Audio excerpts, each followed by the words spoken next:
направи фактички да од овие тоест на овие избори да има два потписи луѓе да се кандидираат во однос на да ги намали гласовите на помалите политички партии. Тоа е точно, направено е намерно за да, пример, нашата партија Демократи не добие повеќе гласови, не усвоиме повеќе советнички места и се разбира за градоначалници. Да ги исцепка. Да ги исцепка. Знаете колку листи имаше? 144 листи. Во Битола, само во општина Битола има 16 советнички листи, 8 кандидати за градоначалници. Тоа се 24 листи. Земи сучи, дели ги гласовите по колку ќе добиеш. Значи, намерно да се разводнат гласовите за да не може Демократи како партија, бидејќи ние можда резултатот не е добар и не сме ние задоволни од овој резултат и затоа ги молев граѓаните на Битола кои што не поддржуваат и сакаат да гласат за нас, да излезат да гласат и за жал не излегува во доволен број, затоа е резултат е. Но уште полошо е со 2 гласа.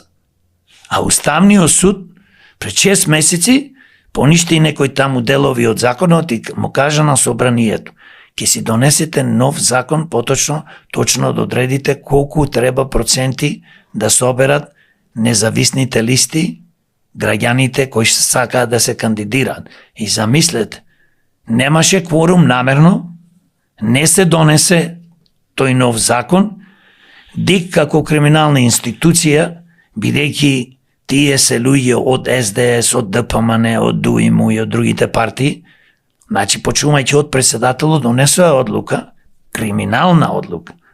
Криминална, не знам зошто Уставниот суд за ова не ги брка и не го спречи, да го требаше да спречи.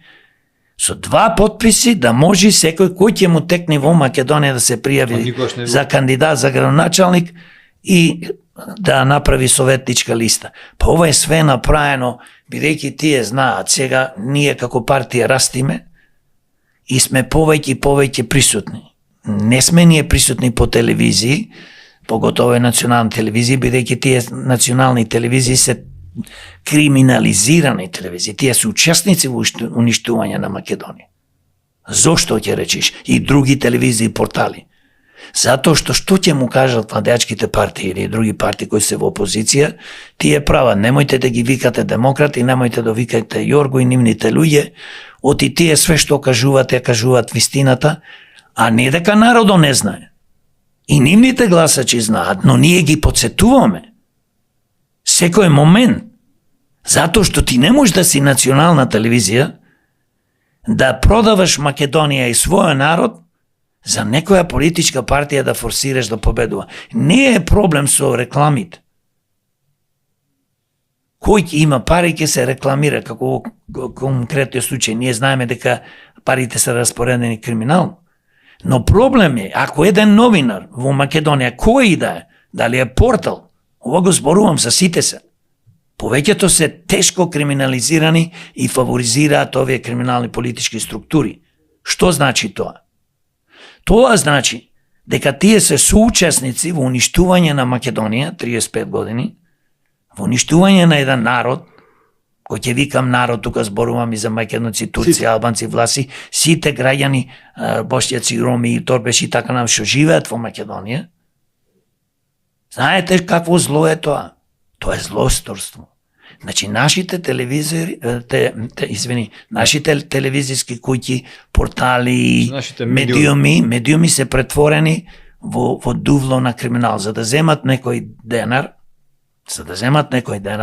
за да обстанат, за да можат ете да живеат малце подобро, тие ја продаваат Македонија на криминалните политички структури, кои што 35 години не уништуваат, и исто така многу новинари.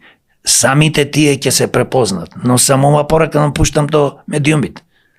Ако мислат дека се мојкни, ако мислат дека све можат се лажат, еден ден демократи со помош и заедно со народот ќе дојди да ја менаџира Македонија, да ги менаџира општините.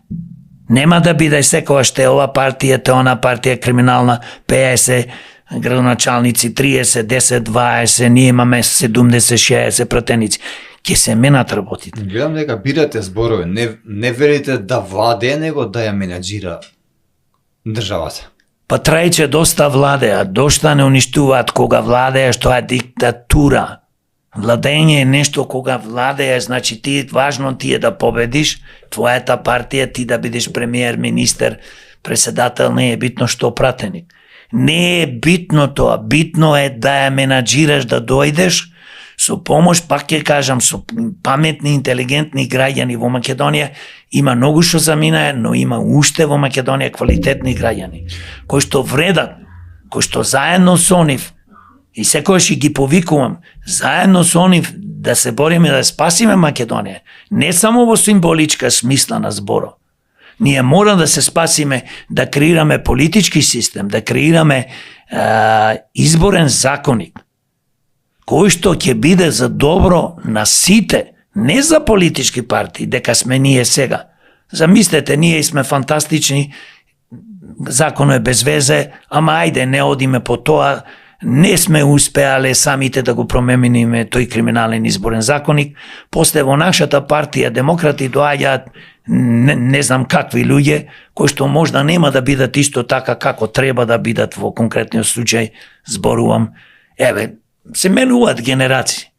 Значи, ние фактички не заштитуваме демократи, не заштитуваме другите политички криминални структури или нормални партии. Ние заштитуваме системот. Систем, за да утре кој да биде, да менаџира со државата, на власт да биде. Кој да се надпреварува во трката за градоначалници, советници и пратеници, да има пред себе фер и демократски изборен закон кој што ќе спречи криминалните действија и криминални избори. Па тоа е најважно, бе, трајче.